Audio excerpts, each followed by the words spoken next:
On the second leg of our trans-Saharan expedition, our traveling companions will be groups of nomads, like these. We are setting out on our journey during the winter because from December to February, daytime temperatures in the Sahara are more bearable. The price we will have to pay is the bitter cold of the desert nights. Hunger and thirst, heat and cold have always been a part of these people's arduous lives.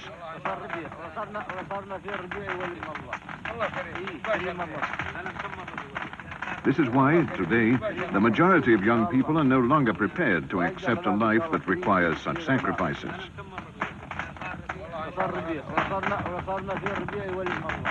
How many campfires are still kindled in the Saharan nights? Where do the last caravans come from and where are they going? Which marketplaces do they serve? Where can wandering shepherds and camel herders still be found? In short, what does fate hold in store for these proud and most noble peoples of the Empire of the Sands?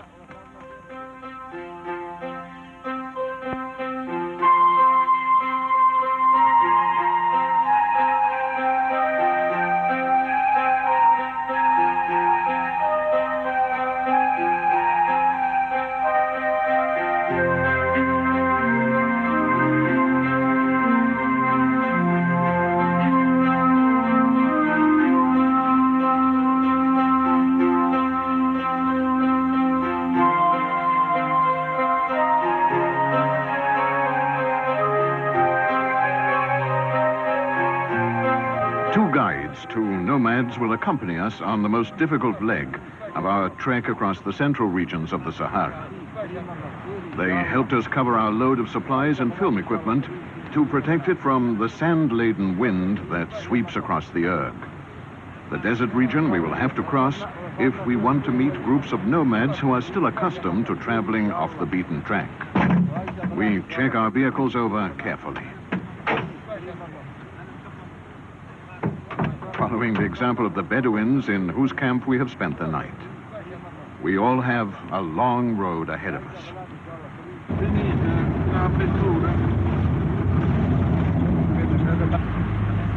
Our plan is to cross the western Sahara from the shores of the Mediterranean to the Atlantic coast. Our route will meander slowly across the desert. We are not out to break any records, but to travel at a nice, easy pace. Intentionally slow because we want to discover how much still survives of the ancient world of the caravans that once crossed the vast open desert from coast to coast, from oasis to oasis. After our first stopover, we set out again along the edge of the desert between Tunisia and Algeria.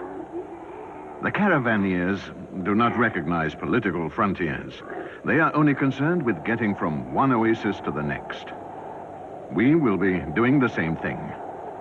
This region was once the scene of intense inter-regional traffic, and we will be using the helicopter to film caravan trails from the air.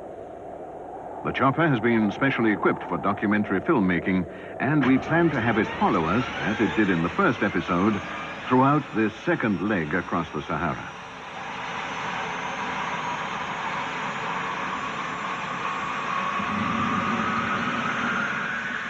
Aerial photography will help us to gather a more complete overall picture of the desert. To know it well, it is essential to understand its vastness and ever-changing reality. We are flying over the oasis town of Tozeur.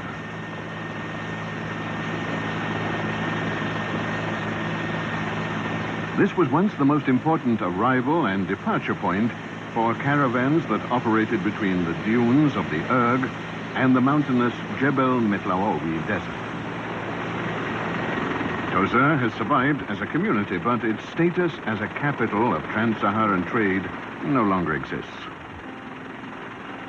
The villages along the tightly knit network of trade routes have completely disappeared.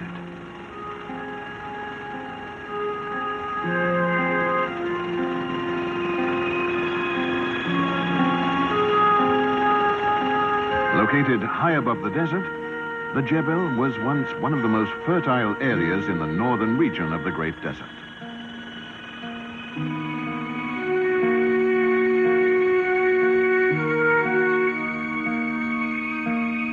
Today, that same territory appears to be a wasteland. Houses and fields have been abandoned long ago.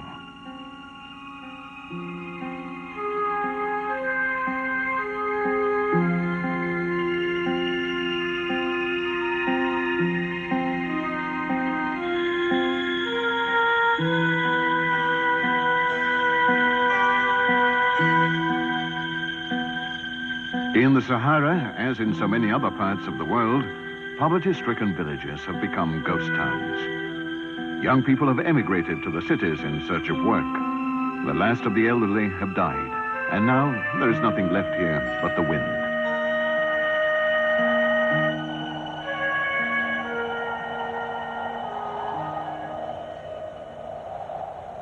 Another of the causes of this desolation is the ever-worsening drought. The Sahara's thirst for water has always been quenched by streams that, no matter how small, kept trickling along the beds of rivers that were great waterways in prehistoric times. Now these riverbeds have dried out completely and succumbed to the advancing desert, and man continues to retreat. An aerial view offered a surprise: the underground oasis of Matmata. These pits are houses and storerooms. Dug into the terrain, these pit houses are invisible at ground level.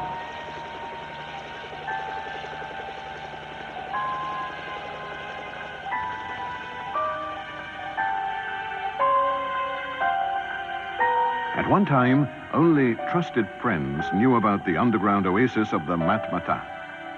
Outsiders, the marauders of the old Sahara, always on the lookout for easy prey, never imagined their fellow man could hide himself and his belongings so cunningly.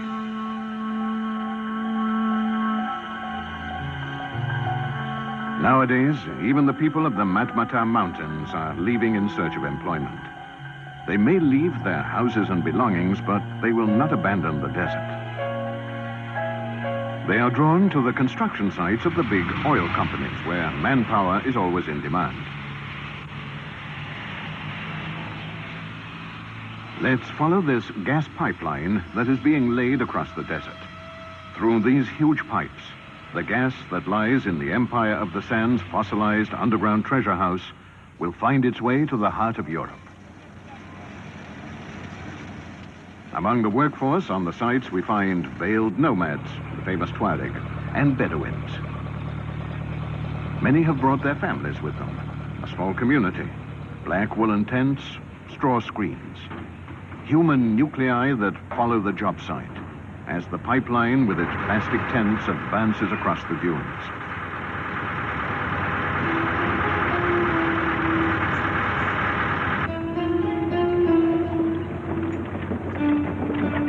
The different ethnic groups that once lorded over the Empire of the Sands are almost unrecognizable today. They hide behind masks worn to protect them from fumes that are toxic over a long term. Like the fumes from the red-hot asphalt strips used to prevent the steel pipes from rusting.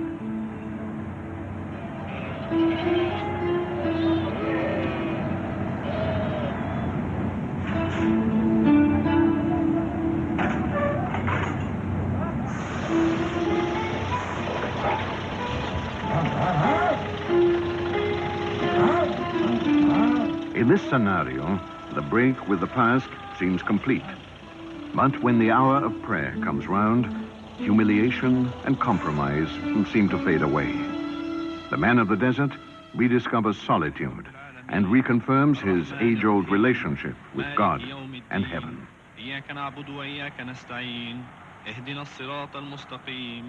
صراط الذين أنعمت عليهم غير المغضوب عليهم ولا الضالين سبحان ربي الأعلى سبحان ربي الأعلى سبحان ربي الأعلى سبحان ربي العظيم سبحان ربي العظيم سبحان ربي العظيم.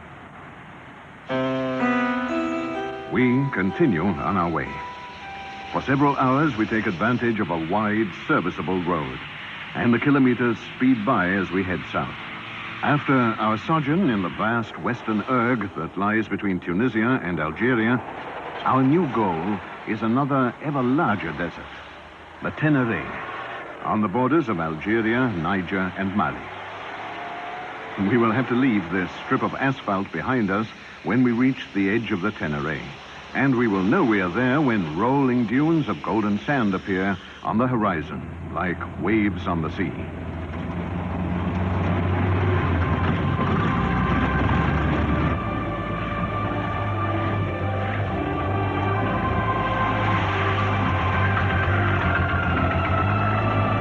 A sea of sand, the heart of the empire. There couldn't be a worse time or place for a breakdown. We are stuck right in the middle of what caravaneers call the desert of all deserts.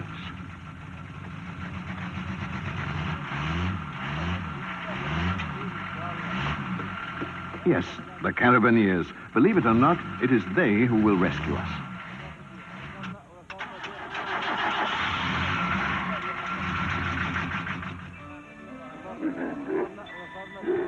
These men seem to belong to another period in time, and yet, to our great surprise, one of them proved to be an expert mechanic.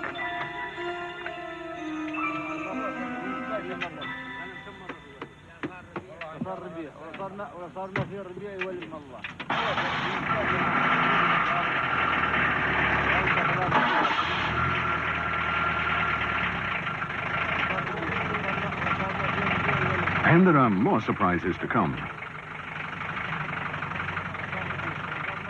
This is the caravan of the Adzalai.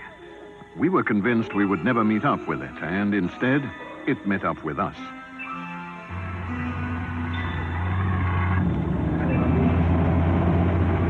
Off the beaten track in the heart of the Tenere, we follow in the steps of the Adzalai, the great salt caravan. After an 800-kilometer journey, the empty caravan reaches the oasis of Teguidu Tesu to take on a load of the salt that is produced here.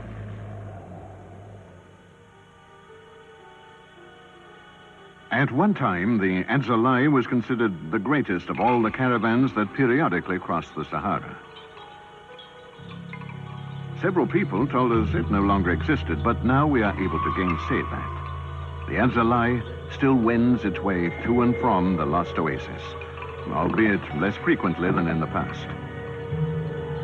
The owners of the Teguidu salt works await the caravan's arrival every 5 or 6 months.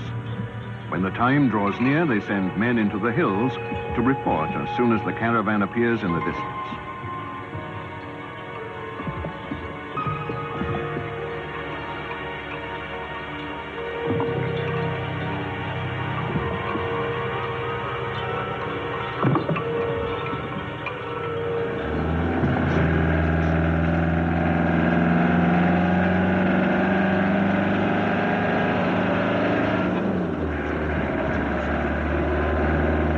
Arrived in one of the most isolated, unknown, and unspoilt places in the whole of the Sahara. These dunes and rocky outcrops protect Teguidu Tesu from the desert winds and make the place a viable location for a permanent community several hundred strong. Don't forget, we are in the middle of the Tenere here, where the burning sands are hotter than anywhere else. And of course, it is the high temperatures, up to 60 degrees Celsius in the sun, that have created the local salt-producing industry. The brine is collected in hollows that have been painstakingly dug out of the rock over many generations.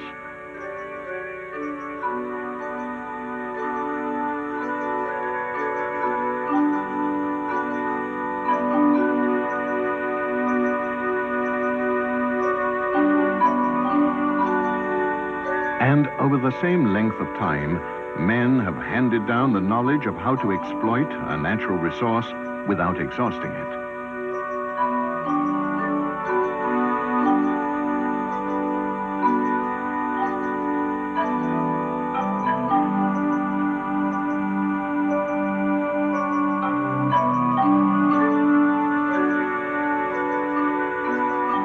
In fact, The salt production here exploits a natural geophysical and meteorological phenomenon. These industrious citizens of the Empire of the Sands extract wealth from the salt-bearing water mixed with earth derived from remote volcanic eruptions while maintaining a perfectly harmonious relationship with the environment that is their home. Separating the salt from the soil calls for lengthy, patient work, a non-stop process. The production cycle has never ceased since this oasis was first settled by man. Fragments of pottery found in this crater date that first settlement back to the time when the Empire of the Sands was still a boundless pasture land. In other words, we are witnessing an activity that has been carried out in more or less the same way for over 5,000 years.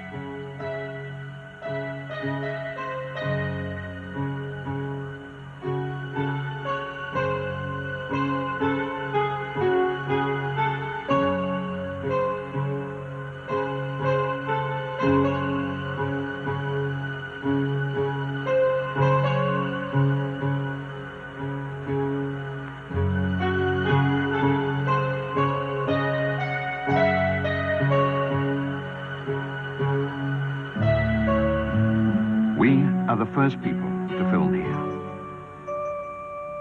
We have seen how the salt is collected and kneaded. Now we see how it is dried in the sun. The shape of the bricks is designed to facilitate transportation by the Adzalai caravan to markets in the south, in Niger and Mali. The empty hollows must be refilled immediately. If the bed of moist brine is allowed to dry out, it hardens to the consistency of marble and can no longer be used as a salt source.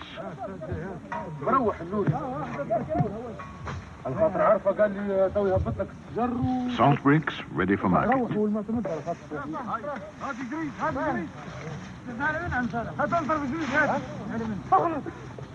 The many different sizes are conditioned by weight and price. We assumed that the wide variety of shapes conform to camel loading requirements in accordance with their robustness and age.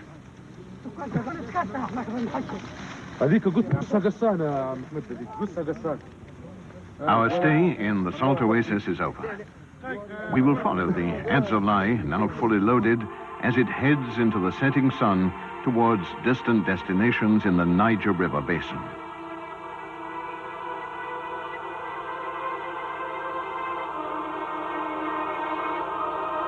Three months of traveling, 90 days under the sun, 90 nocturnal campsites.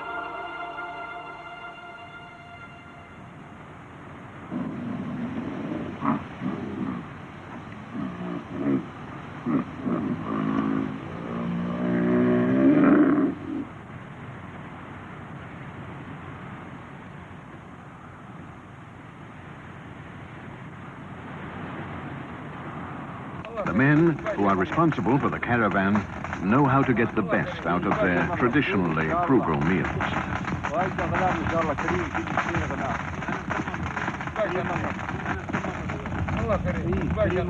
Long silences sometimes give way to endless storytelling. One word is heard repeatedly at every campsite: water. Will Allah be merciful? Will there be water at the next well?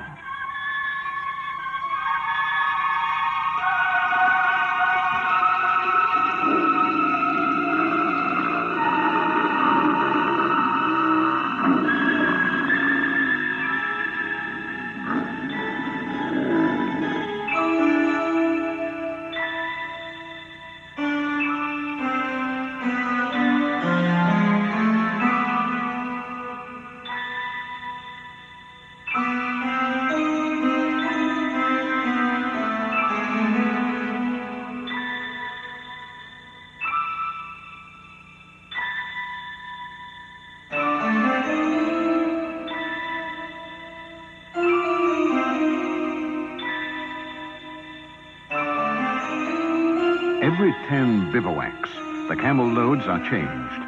According to the camel drivers, this reduces the animal's fatigue.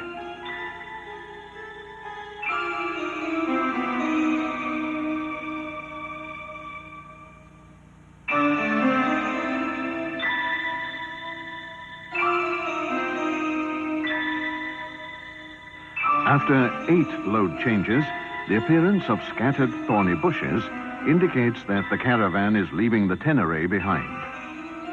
The Adzalai pushes on across the Nigerian Sahel.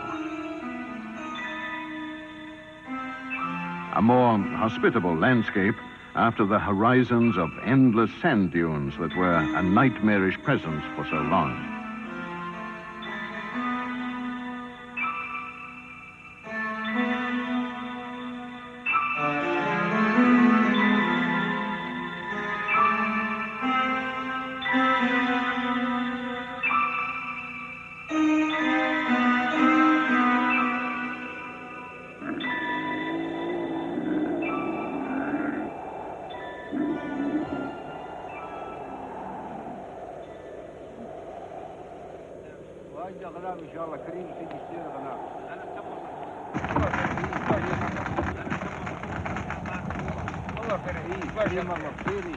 Listening to the campfire conversations, we learned that there are actually several Adzalai caravans still operating in the southern Sahara.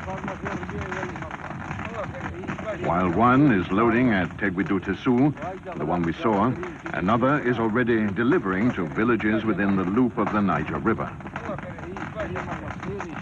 Still others transport salt from the mine of Taudeni in Mali.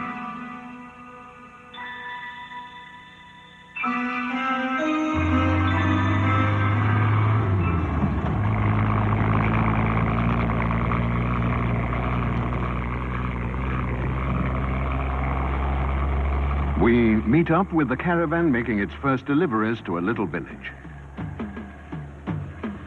These settlements of Moor herdsmen have been waiting almost a year for the caravan. Their joy when it finally arrives will be unrestrained. Salt is an indispensable nutritional element not only for them, but also for their livestock.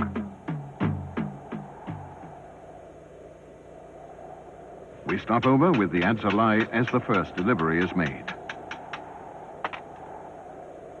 I seize the chance to photograph the emotional welcome the caravan receives, the moment when the most precious of gifts is proffered, the gift of cool, clear water. The caravanier's satisfaction and the joy of those taking delivery of the salt are reason for noisy celebrations. The village leaders of El Meoui have organized a dance. The same leaders are eager to show us they are armed.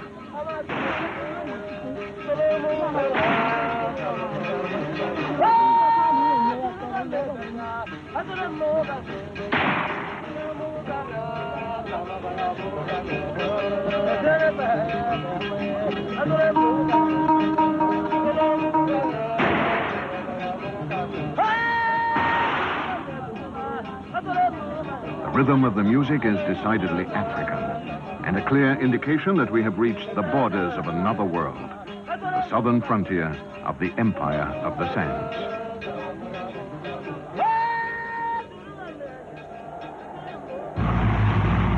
The sands of the Sahara are behind us. We are still within the confines of the desert, but markets like this are border posts.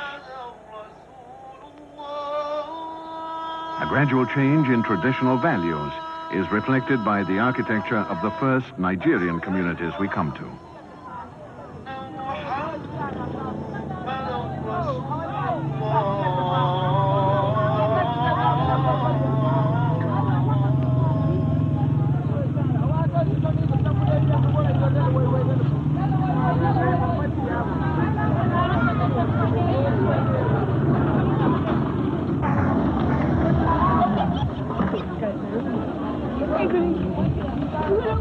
The Adzalai's long journey does not end here, however.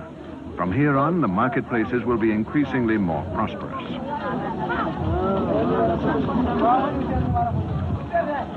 The knowledge that the worst part of the interminable journey is over will help to make the going easier during the remaining weeks.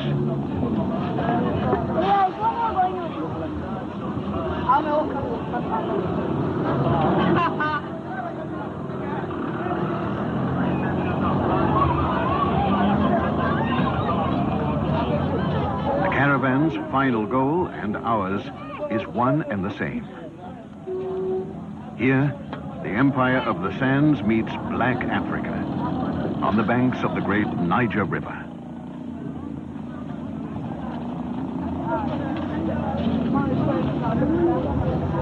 We will be following the river on the next leg of our journey.